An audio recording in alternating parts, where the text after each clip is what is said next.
오늘 열왕기하 22번째 강의 시간 19장 말씀을 통하여서 여호와의 열심히 이 일을 이루리라 라는 제목으로 말씀 나눠보도록 하겠습니다.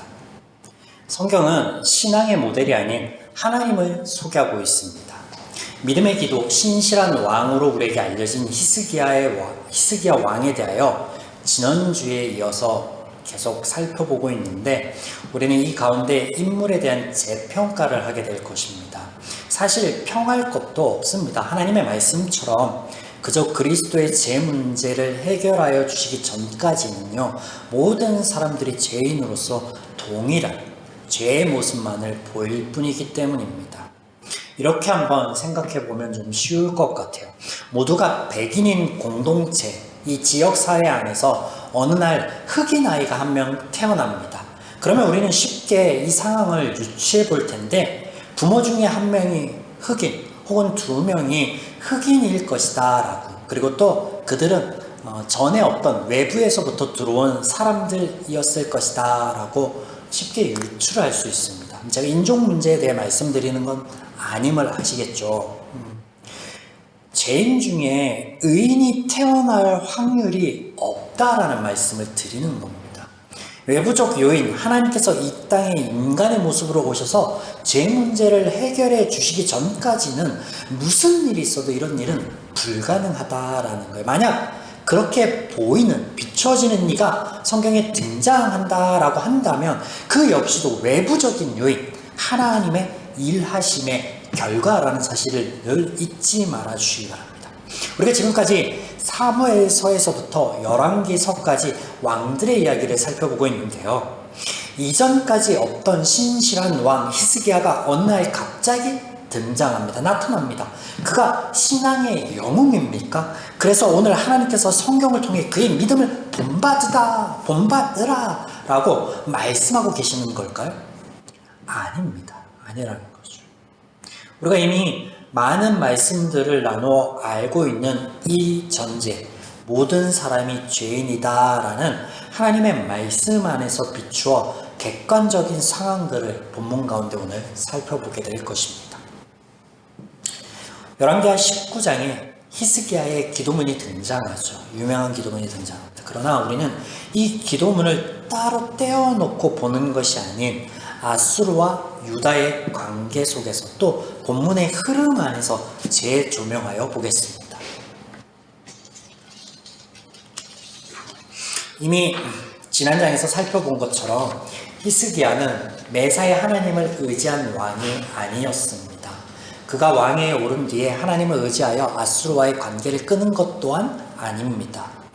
그는 아버지인 요아스의 시대 아수르의 위협을 이미 받았던 유다가 아수르에게 조공을 바쳤을 때부터 지속하여서 조공을 바쳐왔고, 그의 아버지 때에서는 아수르를 섬기는 것을 넘어서 그들의 나라의 신과 제의의 형태를 가져와서 이스라엘 안에서 행하기까지 하였었습니다. 히스기야 다르지 않습니다. 그가 왕이 된 후에 여러 해 동안 그의 아버지 때처럼 아수르에게 조공을 바치다가 그러다가 아수르를 배반하게 되는데, 이 동기에 대해서는 성경은 그의 믿음이나 신앙이다 라고 말씀하지 않고 그가 애굽을 의지하고 애굽의 바로를 의지하였다 라고 열왕기하 18장 21절에서 분명하게 말씀하고 있습니다. 이에 아수르가 유다를 치러 나오는데, 성경의 흐름을 보시면 공교롭게도 북왕국의 배반과 남왕국 유다의 배반이 겹칩니다. 두 왕이 모두 애굽을 의지하는 것까지 동일하죠. 아마 여러 차례 보였던 모습처럼 어리석은 행동, 죄의 단합을 할 때 두 왕국이 죽이 아주 잘 맞습니다. 그간 몇 번 있었죠. 아합 때부터. 이 아수르가 먼저 북쪽에 위치한 이스라엘을 평정하고 군을 재정비하고 유다를 치러 옵니다. 역사적 기록에 의하면 그들이 바로 유다를 치지 못한 것에는 그들 내부적인 문제가 있었음을 알 수 있는데, 간단합니다. 왕권을 두고 벌어지는 내란 정도로 이해하시면 되겠습니다. 여하튼 정리되고 이제 유다를 치러 오는데, 유다를 치기에 앞서 사신 납사게를 보내서 그들에게 험한 말로 두려움에 떨게 만듭니다. 이 비슷한 장면이 있었습니다. 여러분 기억나실까요? 이스라엘과 블레셋의 대치 상황, 그리고 그 싸움에서 싸움을 돕는 장수 골리앗이 등장하여서 갖은 말로 하나님과 이스라엘을 모욕합니다. 이때 비로소 히스기야가 여호와의 선지자를 찾습니다. 무엇입니까? 여호와가 히스기야는 유다가 여호와를 전적으로 신뢰하고 의지하였다면요, 이런 일이 발생하면, 혹은 나라의 위험이 발생하면 이집트나 바로나 혹은 다른 것들을 찾는 것이 아니라 제일 먼저 하나님을 찾았어야 되는데, 그게 맞는데 마지막 수단이자 마지막 도루로서 여호와를 찾았다라는 사실을 보여주고 있습니다. 뭔가요? 그가 하나님을 신뢰하는 사람이 맞나요? 정말 그렇다면 다음 구절은 어떻게 이해할 수 있을까요? 우리는 그가 그렇지 않다라는 것을 오늘 본문 안에서 쉽게 확인해 볼 수 있습니다. 4절. 랍사게가 그의 주 아수르 왕의 보냄을 받고 와서 살아계신 하나님을 비방하였으니, 이사야에게 하는 말입니다. 왕이 히스기야가 당신의 하나님 여호와께서 혹시 그의 말을 들으셨을지라, 당신의 하나님 여호와께서 그 들으신 말 때문에 꾸짖을 듯 하시니 당신은 이 남아있는 자들을 위하여 기도하소서. 이스라엘 말 중에 첫 번째로 우리가 살펴볼 것은 히스기야가 직접 하나님을 찾은 것이 아니라 누굴 먼저 찾은 거예요? 선지자를 찾았다라는 거예요. 4절 본문의 뉘앙스를 보면 그가 오직 하나님을 믿고 의지하는, 그래서 백성들에게 본을 보인 왕의 고백으로 들리십니까? 그렇지 않죠. 뉘앙스가 그렇지 않아요. 여기서 그가 가정법을 사용하고 있습니다. 혹시라고, 혹시 유다를 위해서, 기도하는 자신을 위해서, 하나님의 백성들을 위해서가 아닌 여호와 당신을 비방하는 저 이방인의 소리가 거슬리지 않나요? 그래서 혹시 그를 꾸짖을 마음은 있지 않나요? 라고 나오는 거예요. 저는 이게 믿음의 어떤 하나님을 신뢰하는 사람의 이야기 같습니까? 그래서 조심하는 이야기 같습니까? 아니죠. 그렇지 않습니다. 두 번째로 살펴볼 것은 그의 말에 하나님을 자신이 아닌 당신의 하나님, 이사야의 하나님을 고백하고 있다는 사실입니다. 여러분 기억하실지 모르겠습니다만 이스라엘이요, 자신의 하나님을 부르고 고백하는 것이 아닌 누군가의 하나님을 찾고 부르는 것 자체가 하나님의 말씀을 듣지 않는 죄의 것이라는 거예요. 죄의 것.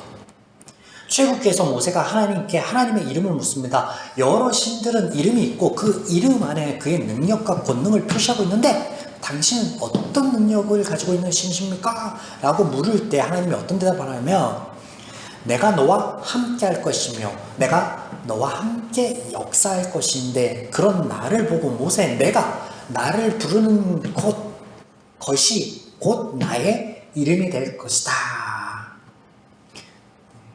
내가 너와 함께하며 내가 역사할 것인데, 그런 나를 모세 너는 분명히 보게 될 거고, 그런 나를 보고 네가 이름을 부를 것이 될 것인데 그 이름이 내 이름이 될 것이다 라는 의미에서 어떤 말씀하세요? 나는 스스로 있는 자니라 라고 말씀하시죠. 우리말 번역본에서는 간단하지만 앞서 설명드린 대로 그런 의미라는 거 한 번 더 말씀드립니다. 그래서 내가 경험하고 내가 알게 된 하나님을 부르는 거예요. 그게 하나님 말씀 안에서 하나님을 부르는 백성들의 모습이어야 되는데, 당신의 하나님, 누군가의 하나님은 내가 경험하고 내가 신뢰하지 않는 누군가가 만난 누군가에 의한, 이것 자체가 믿음 없는 거예요. 여러 차례 나왔으니까. 자, 우리가 왕들의 이야기를 하고 있습니다. 다시 말씀드리지만 이스라엘이 왕이 있다라는 것 자체가 죄예요. 죄. 그 시작, 그 존재가 죄와 죄의 결과들의 연속이었다라는 거예요. 사무엘상 12장 19절로 22절에 백성들이 이런 재미있는 이야기를 합니다. 모든 백성이 사무엘에게 이르되 당신의 종들을 위하여 당신의 하나님 여호와께 기도하소서. 우리가 죽지 않게 하소서. 우리가 우리 모든 죄에 왕을 구하는 악을 더하였습니다. 그들 스스로가 이렇게 고백합니다. 마지막 사무엘의 마지막 그 대면 장면에서 이스라엘은 자신들의 죄를 고백하고 있는데 그 순간에서도 여전히 하나님을요 사무엘의 하나님이라고 고백하고 있다는 거예요. 죄의 범주 안에서 벗어나지 못하고 있는 거예요. 또 한 가지는요, 왕의 존재 자체가 죄이다 라는 것을 스스로 고백하고 있다는 거죠. 재밌죠? 그러므로요 이스라엘의 왕의 이야기들은 모든 그 이야기들은요 죄의 이야기라는 거예요. 그 범주 안에서 벗어날 수 없다는 거죠.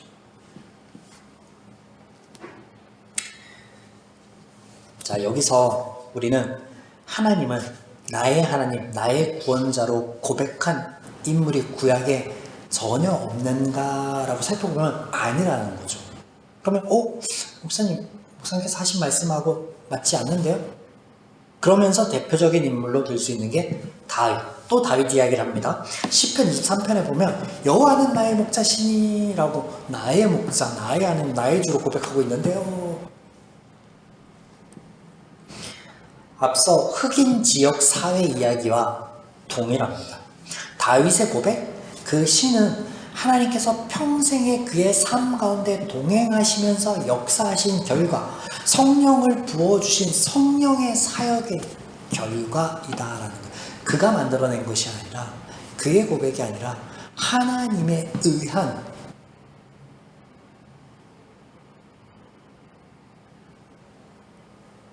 앞서 랍사게가 나와서 이스라엘과 하나님을 모욕하는 장면이 골리앗과 같았다라고 하는데, 골리앗 앞에 나아가는요 다윗의 고백을 보면 이렇죠.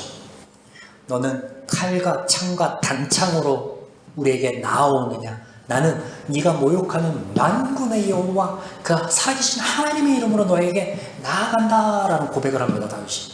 그러면 이 고백은요, 그 이전에 하나님께서 다윗에게 왕 삼고자 하고 그에게 기름 부었을 때 우리가 간과하는 사실 한 가지, 하나님이 성령을 부어주셔서 그가 성령에 충만하였다라는 기사가 있죠.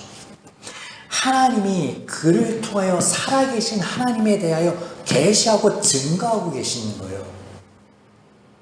다윗은 그 은혜의 역사 안에 그 은혜를 체험하는 은혜, 복을 입은 자이며, 하나님은 그를 통해서 하나님을 드러내시는 도구로서 사용하고 있죠. 통로로서 사용하고 있죠. 그의 신앙, 그의 믿음이 아니라 하나님의 일하심의 결과다라는 거예요. 물론 조금 순화하여 이스라엘이 모세 때부터 시작하여서 평생에 하나님과 직접 대면하기보다는 누군가를 통하여 하나님의 말씀을 들은 적이 많습니다. 뭐 사사니, 선지자니, 그렇죠? 여호수아니. 그래서 누군가의 하나님, 당신의 하나님과 같은 표현에 익숙할 수 있다 라고 한번 해봅시다. 가정해봅시다. 아니지만 그들이 죄인이기에 그럴 수밖에 없다라는 한계지만 그렇게 가정해봅시다. 그렇다면 하나님의 응답을 받은 히스기야는 왜 여전히 떨고 있을까요? 이제는 평안을 찾을만 한데 하나님 앞에 나와 부르짖습니다. 무슨 말씀이냐면, 하나님의 말씀대로 아수르가 본국의 일로 랍사게가 급하게 돌아가게 됩니다. 그것을 하나님의 말씀이 떨어지자마자 목격하게 됩니다. 이때 아무런 반응이 없던 히스기야가 그냥 가지 않고 협박 편지 하나 보내는데, 랍사게가 그 편지를 받고 부들부들 떨면서 하나님 앞에 기도합니다. 그게 그 유명한 본문에 등장하는 히스기야의 기도 14절부터 19절인데 조금 살펴보겠습니다. 이런 히스기야의 행동을 분별하기 전에 우리는 하나님의 말씀을 먼저 봐야 하지 않을까 합니다. 그래서 열왕기 17장 13절로 14절 18절 말씀을 한번 보실 텐데, 여호와께서 각 선지자와 각 선견자를 통하여 이스라엘과 유다에 지정하여 이르시기를 너희는 돌이켜 너희의 악한 길에서 떠나 나의 명령과 율례를 지키되 내가 너희 조상들에게 명령하고 또 내 종 선지자들을 통하여 너희에게 전한 모든 율법대로 행하라 하셨으나 그들이 듣지 아니하고 그들의 목을 곧게 하기를 그들의 하나님 여호와를 믿지 아니하던 그들의 조상의 목과 같이 하여 이스라엘 자손이 여로보암이 행한 모든 죄를 따라 행하여 거기서 떠나지 아니하므로 하나님이요 모든 사람은 죄인이다 라고 단언하신 것과 같이 유다나 이스라엘 향해서 그들이 내가 선지자를 보내고 내 종을 보내고 나의 율법을 전하였어도 그들이 목을 곧게 하여 듣지 아니하였더라 라고 이미 말씀하셨어요. 그러면 오늘 히스기야는 하나님의 말씀과는 다른 모습이다 라고 보게 되면 하나님의 말씀이 신뢰할 만한가요? 아니잖아요. 다른데 하나님 다른 사람도 있는데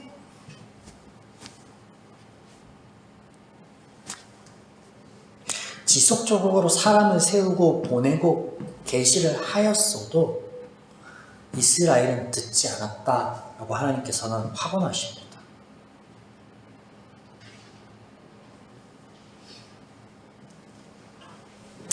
이제 우리는 이어지는 하나님의 은혜와 히스기야의 행동을 통해서 이 열왕기하 17장의 말씀, 그 말씀이 모든 이스라엘 백성들이 다 그리고 나아가서는 죄인들의 모습이었다 라는 것을 확증하게 될 것입니다.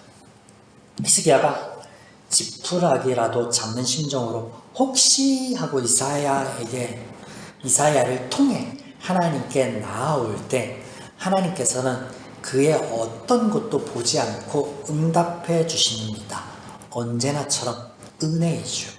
6절과 7절 이사야가 그들에게 이르되 하나님이 이사야를 통해서 말씀하시는 거죠. 너희는 너의 주에게 이렇게 말하라.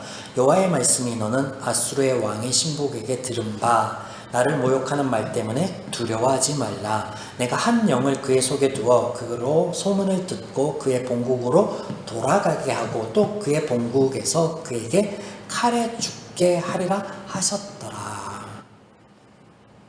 이사야를 통해 하나님께서 약속하여 주신 것은요, 두 가지입니다. 아수르가 랍사게가 본국으로 돌아가게 하겠다라는 것과 또 그 돌아간 본국에서 칼에 의하여 죽게 하겠다라는 두 가지예요. 돌아가게 하겠다, 죽게 하겠다. 7절 랍사게가 돌아가다가 아수르 왕이 이미 라기스에서 떠났다 함을 듣고 림나로 가서 아수르 왕을 만났으니 왕이 거기서 림나와 싸우는 중이었더라. 하나님의 말씀이 떨어지기 무섭게 첫 번째 약속이 이루어졌습니다. 여러분, 이때 우리가 기대하는, 그릴 수 있는 반응은 어떤 것일까요? 근심에 떨고 있는 모습, 불안한 모습은 아니에요. 적어도 그 모습은 아니에요. 혹시라도 하는, 적어도 그런 일말의 희망이라도 품는 모습이어야 되지 않을까요? 그런데 이스라엘은, 히스기야는 아무런 반응을 보이지 않는다. 랍사게가 여호와의 말씀에 속지 말라 하고 가는데 무시할 법하지 않겠습니까? 나중에 보자는 놈치고 하나도 안 무섭다라는 말이 있잖아요. 본국에 일이 생겨 급하게 돌아가는데 나중에 보자라고 하는데 나중이고 하나님 말씀처럼 돌아가네? 무시할 법한데 그렇지 않아요. 이제 이어지는 히스기야의 반응인데 우리가 볼 것은 내용이 아니라 상황이에요. 타이밍이라는 거예요. 타이밍. 랍사게가 본국으로 돌아가며 기대하라, 다시 올 것이다, 그 어떤 신도 너희를 우리 손에서 건질 수 없을 것이다 라는 협박 편지를 보내는데 그 편지를 손에 들고 부들부들 떨면서 그제서야 비로소 성전으로 올라갑니다. 그리고 기도합니다. 여러분, 기도의 내용이 아니라 히스기야가 한 기도의 상황, 타이밍을 보셔야 돼요. 하나님께서 약속하여 주신 두 가지의 일 중에 하나가 이루어졌음을, 이를 목격하고 난 후다라는 거예요. 이스라엘 중에 이런 일은요 처음이 아니에요. 그가 수없이 많았습니다. 히스기야 전에 북왕국에서도 남쪽에서도 나라가 분열되기 전부터 수많은 이야기들과 증언들이 그들 가운데 남아있을 텐데 어떤 것이요? 하나님 말씀대로 되었다라는 거예요. 그런데 그 말씀처럼 되었다라는 것을 내가 목격했음에도 불구하고 수많은 증인들도 있고 이야기들이 있음에도 불구하고 들었음에도 불구하고 마음속에 불안함이라든지 신뢰라는 것, 일말의 희망이라는 것이 없는 거예요. 이게 죄인의 한계입니다. 죄인의 한계. 그래서 하나님께서 죄 문제를 해결해 주시기 위하여 이 땅에 죄인처럼 인간의 모습으로 오실 수밖에 없는 이유라는 거죠. 하나님을 신뢰하고 믿는 것이 아닌 상황과 사건과 사람을 보며 두려워하고 원망하고 지금까지의 모든 이스라엘 백성의 이야기가 성경이 이런 죄인의 모습에 대해서 말씀하고 있다는 것. 오늘도 동일합니다. 앞뒤의 내용을 다 잘라내고 히스기야의 오늘 본문의 기도를 통해 은혜를 받고 그를 믿음의 사람, 신실한 사람으로 보시겠습니까? 아니면 그렇지 못한 죄인이기에 여전히 신뢰하지 못하고 의지하지 못하고 불안에 떨고 있는 그를 위해 다음 말씀을 전해주시는 하나님을 보시겠습니까? 29절과 30절, 31절. 또 내게 보일 징조가 일어나니 너희가 금년에는 스스로 자라는 것을 먹고 내년에도 그것에서 난 것을 먹되 제3년에는 심고 거두며 포도원에 심고 그 열매를 먹으리라. 유다 족속 중에 피하고 남은 자는 다시 아래로부터 뿌리를 내리고 위로 열매를 맺을지라. 남은 자는 예루살렘에부터 나올 것이고 피하는 자는 시온산에서부터 나오리니 여호와의 열심히 이 일을 이루리라 하셨나이다. 죄인의 어떤 고백이나 그들의 행위가 아니라 하나님의 열심이, 하나님이 그들을 향한 마음이, 사랑이 이 일을 이룰 것이다 라고 부들부들 떨고 여전히 신뢰하지 못하고 있는 그들에게 하나님이 증표요, 증거로서 이 말씀하여 주십니다. 사랑하는 여러분, 죄인의 한계를 보여주는 이스라엘과 히스기야의 불신앙의 모습에도 불구하고 하나님의 말씀은요 아주 명쾌하고 분명합니다. 우리의 기대와 소망했던 것보다 훨씬 크고 정확하게 우리를 도우시는 하나님을 우리는 오늘 말씀 속에서 발견하게 됩니다. 또한 우리가 말씀 속에서 발견한 하나님을 우리의 삶 속에서도, 우리의 삶의 여러 현장과 문제와 아픔 속에서도 발견하는 저와 여러분이기를 주님의 축원합니다. 또한 문 이야기를 안 해볼 수 없겠네요. 하나님을 아는 믿음에서 우리의 상황과 삶을 명확하게 볼 수 있는 눈, 우리에게 이것이 길러져서 하나님의 역사를 분별할 수 있고 누릴 수 있는 우리 한 주의 발걸음 또 돌아오는 7월 한 달이기를 또한 주님의 이름으로 간절히 축복합니다.